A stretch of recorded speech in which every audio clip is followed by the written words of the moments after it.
aujourd'hui, nous aborderons le thème Jeunes et sécurité à Ottawa avec notre cher invité Sébastien de la police d'Ottawa. Salut Sébastien, comment allez-vous? Merci d'avoir accepté notre invitation. Merci beaucoup, je vais très bien, puis ça me fait sincèrement plaisir d'être ici avec vous aujourd'hui. Merci énormément. Donc, sans plus tarder, on va enchaîner avec notre première question de la part d'Aïcha. Qu'est-ce qui peut influencer un jeune à devenir policier? Je crois que ce qui peut influencer un jeune de devenir policier serait sûrement les mêmes raisons que moi. Le métier policier est super intéressant. C'est pas un métier typique.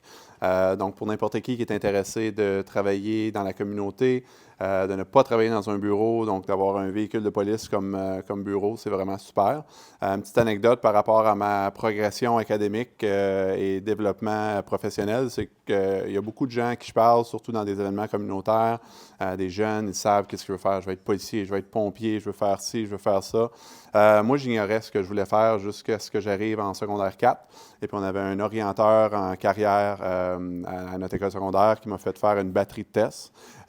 Puis, policier est sorti dans les options. Puis, c'est à partir de ce moment-là, secondaire 4, où est-ce que j'ai commencé à m'enligner vers ça, donc le métier policier. Donc, encore une fois, si vous aimez l'action, évidemment, si vous êtes un jeune, comme tous les jeunes ici d'ailleurs, qui respectent la loi, qui ont un respect là, des règlements en général, puis qui ont une bonne discipline quand même, c'est un métier là, qui est très intéressant.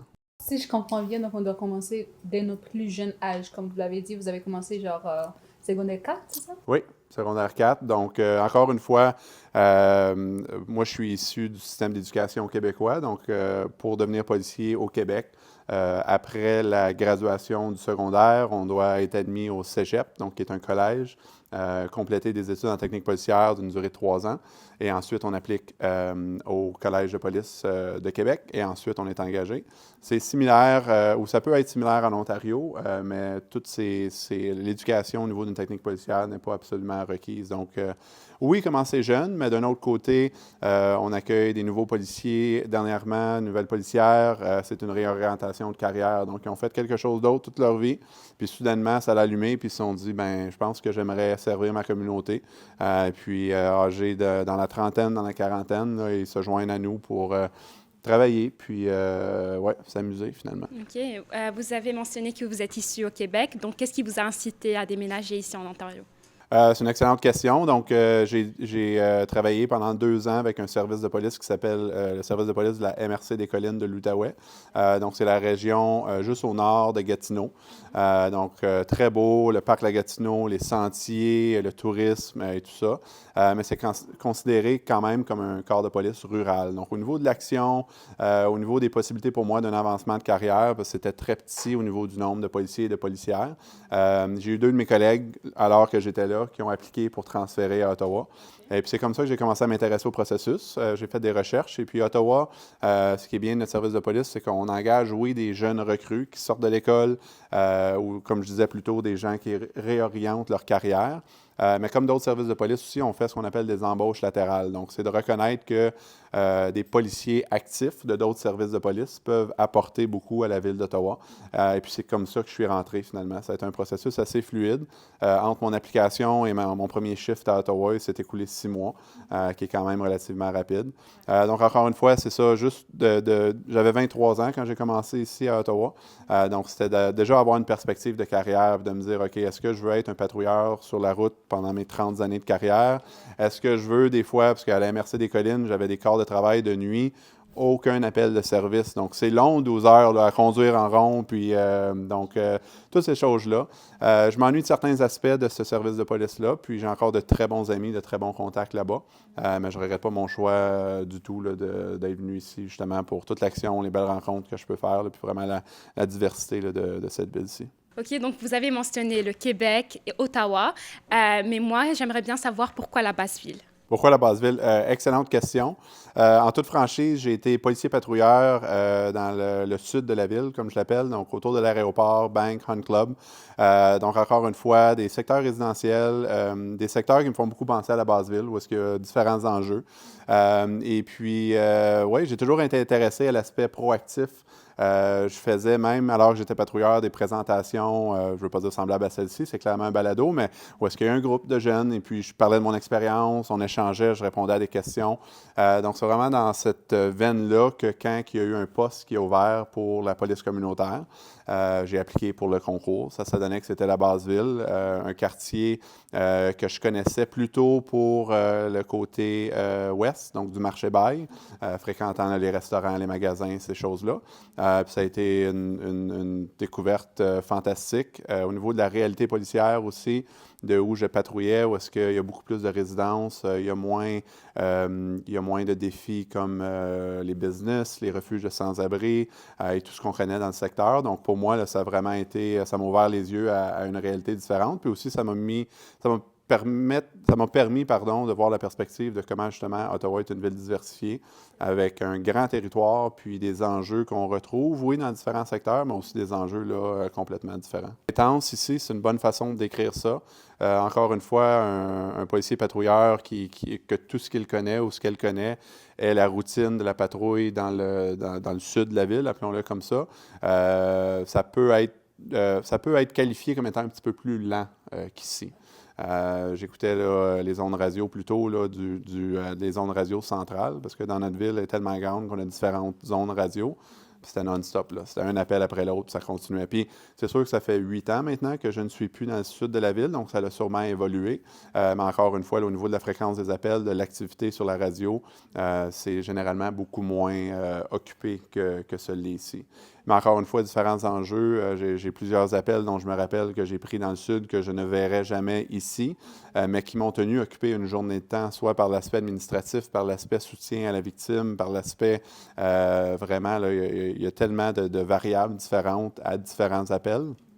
Donc, il ne faut absolument pas minimiser le travail là, que mes collègues font à la grandeur de la ville. Encore une fois, là, c'est des défis différents. Puis, comme on parlait là, avant le début de la balado, là, il y a toujours un risque, il y a toujours, encore une fois, là, des enjeux qu'on voit là, vraiment à la grandeur de la ville. Est-ce que vous avez rencontré des barrières au sein de votre cheminement pour devenir policier? J'ai été assez chanceux. J'ai eu des parents qui m'ont soutenu là-dedans. Beaucoup de mes collègues ont de la famille qui sont policiers, soit des parents directement, des oncles, des tantes. Donc, il y a comme une connaissance dans la famille de ce qu'est le métier policier. Moi, absolument aucune. Le plus proche que j'ai, mon parrain a été répartiteur pour la police. Donc, c'est un peu un parallèle à faire. Mais au niveau de la réalité sur le terrain, encore une fois, du risque que ça comporte, il y a personne de ma famille ou de mon environnement proche qui connaît ça. Donc, j'ai pas eu, non, des parents qui m'ont dit « Hey, fais pas ça, c'est trop dangereux pour toi, on veut pas ».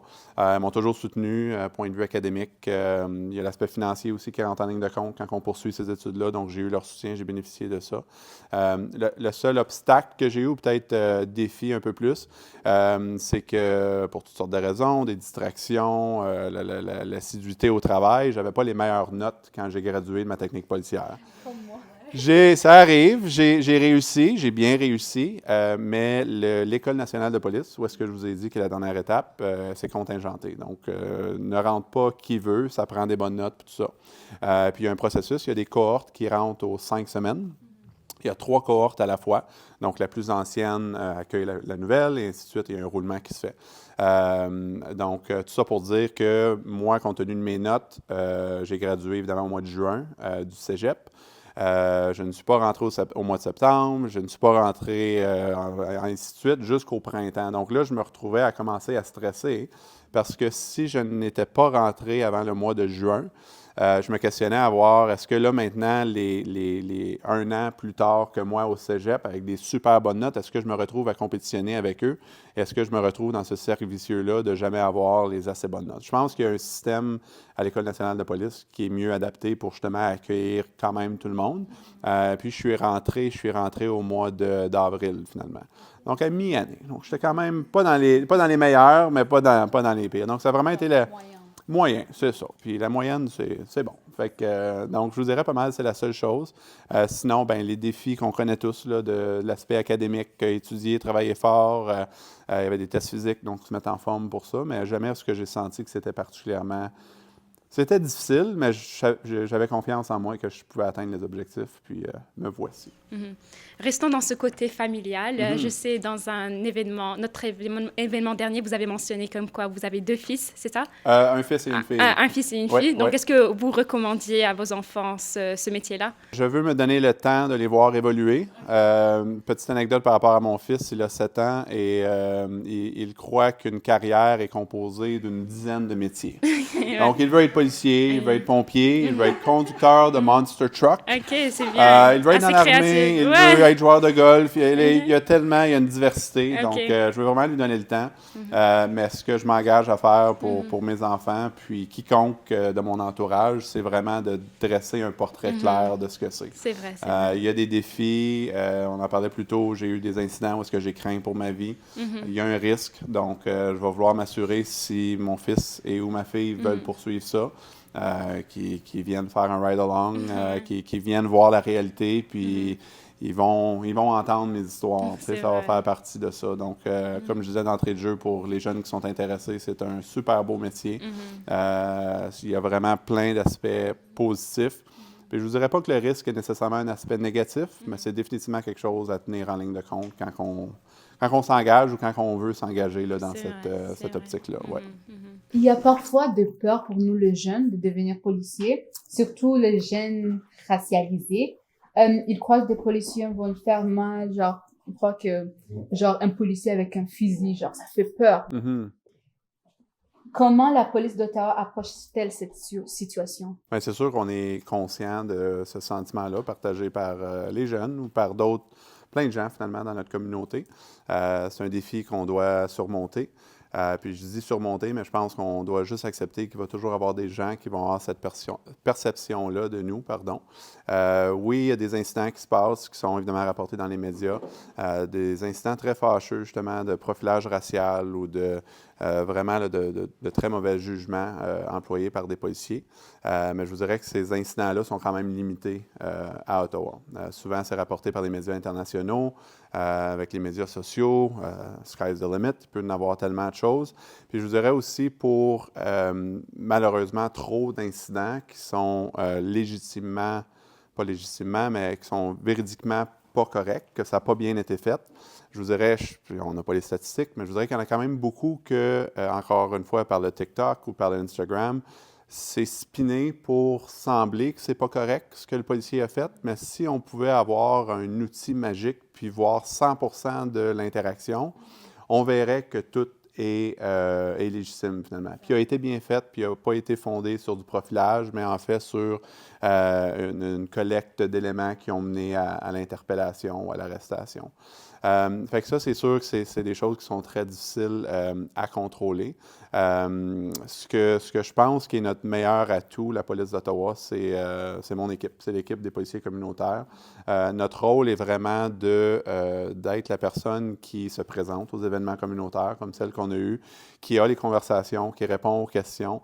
Mais on est aussi un agent de liaison. Donc, c'est pas rare qu'on a les refuges de sans-abri qui vont communiquer avec nous pour se dire on a un client qui nous a rapporté telle chose. Donc, à partir de là, toujours en respectant la confidentialité, on peut quand même avoir un échange par rapport à OK, le client a dit ça, il allègue qu'il a été battu par un policier ou quoi que ce soit, mais en fait, il y a un petit peu plus de circonstances à l'incident. Puis, au bout du compte, il y a des ressources pour lesquelles les gens peuvent porter plainte contre un policier s'ils croient vraiment que le policier n'a pas bien agi. Puis, il y a tout un processus qui est très facile pour le citoyen qui désire se plaindre. Puis, il y a tout un processus après ça qui est engendré, où est-ce qu'il y a des entrevues qui sont faites, où est-ce qu'il y a vraiment une enquête pour déterminer est-ce que le policier a bien agi, puis s'il n'a pas bien agi, est-ce que c'est matière à correction disciplinaire ou simplement un réalignement et une éducation par rapport à une meilleure pratique. Donc, je pense que c'est ça. C'est vraiment c'est une question très complexe, puis quand même très... encore une fois, c'est médiatisé, c'est très grave, ces incidents-là, quand elles se produisent. Mais encore une fois, soit voir la globalité là, de l'intervention, puis juste de considérer, encore une fois, là, que les incidents à Ottawa ne sont pas inexistants, mais sont très limités. Puis encore une fois, dû aux médias sociaux puis à la couverture internationale qu'on peut avoir. Malheureusement, on en voit beaucoup à la grandeur. Puis c'est malheureux que ça affecte l'image de la police ici à Ottawa, mais je pense que tout policier doit accepter que l'uniforme est l'uniforme, que ce soit un policier à Los Angeles ou que ce soit un policier en Russie ou que ce soit un policier à Ottawa. Quand les gens voient la vidéo, ils voient un uniforme, ils voient le fusil, ils voient l'arme, ils voient le comportement. Donc, je pense qu'il faut être prêt à avoir ça. Puis, ce que je pense aussi que tous mes collègues doivent être prêts à faire, c'est de prendre le temps d'avoir les dialogues. S'il y a une intervention puis que la personne allègue que c'est basé sur du profilage, bien, c'est d'avoir la conversation avec cette personne-là puis de dire: écoute, la raison pourquoi je t'arrête, c'est parce que tu as commis un vol, c'est parce que tu as fait ça, c'est parce que y a un signalement qui a été fait.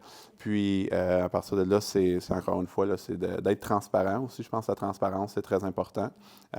Puis, ce sont tous des éléments là, qui peuvent améliorer ces perceptions-là, mais encore une fois, il faut juste accepter qu'ils ne seront jamais à zéro. Il va toujours avoir des gens, puis tout le monde a le droit de son opinion, puis a le droit de sa perception.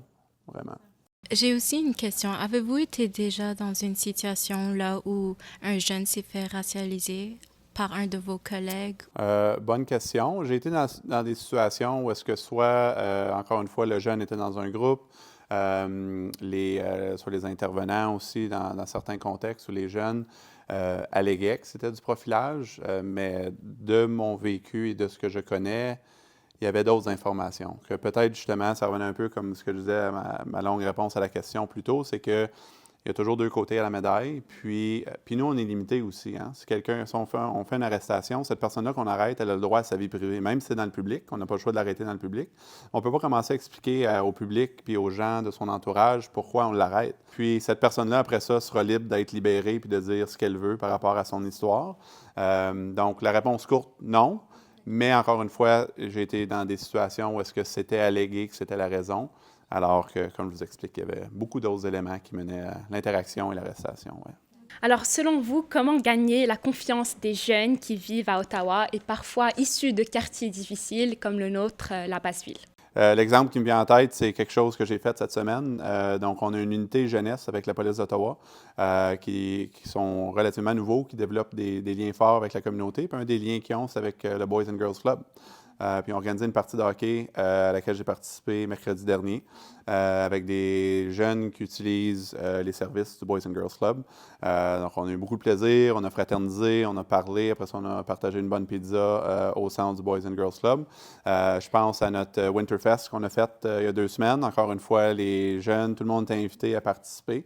Donc je pense que ces activités-là, les sports, ce qu'on fait aujourd'hui, ce sont toutes des démarches pour humaniser nous, comme policiers. Hein. On en parle depuis le début, on voit l'uniforme, mais qui est Sébastien? Sébastien est un père de famille, Sébastien a son parcours, a ses enjeux, a ses défis.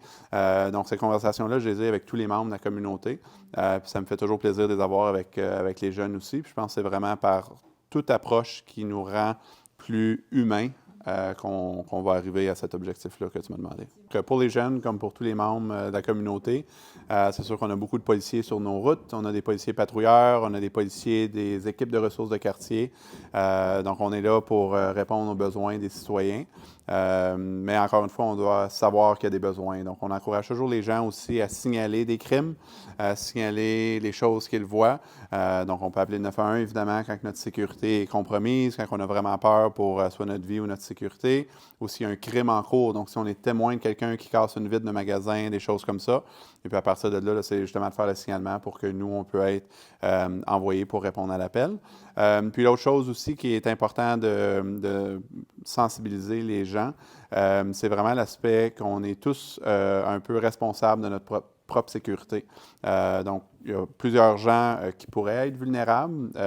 Les ados, les jeunes adultes, évidemment, font partie de ces gens-là qui pourraient avoir certaines vulnérabilités. Puis la plus grosse que je peux identifier, c'est le téléphone cellulaire. Donc, le téléphone cellulaire est super pratique pour appeler le 911, mais super néfaste quand ça en vient à une distraction, quand on passe notre temps sur notre écran. Puis si on a le téléphone dernier cri, il y a des gens qui peuvent vous le saisir. Puis encore une fois, par la distraction de regarder son écran, on ne voit pas ce qui est dans notre entourage. Donc, c'est vraiment dans nos déplacements de regarder autour de nous puis de laisser le téléphone de côté pour quand on arrive à la maison ou quoi que ce soit. Encore une fois, on veut être attentif visuellement, donc en n'ayant pas le regard porté sur notre téléphone. Mais très bonne question au niveau auditif. On peut écouter de la musique, mais peut-être se garder ça à un volume là, où est-ce qu'on peut entendre les bruits ambiants. On parle beaucoup de crimes, mais il ne faut pas négliger aussi la circulation. Hein? Donc, les autobus, les camions, les autos. Si on est tellement absorbé dans notre univers qu'on en oublie les feux de circulation ou des choses comme ça. Donc, une autre chose là, pour laquelle on doit faire attention. Ceci conclut notre balado. Merci énormément pour votre attention. Restez à jour pour notre prochain épisode vendredi prochain. Merci à vous, Sébastien. Merci, Chance et Aïcha. Et au revoir. Bye bye.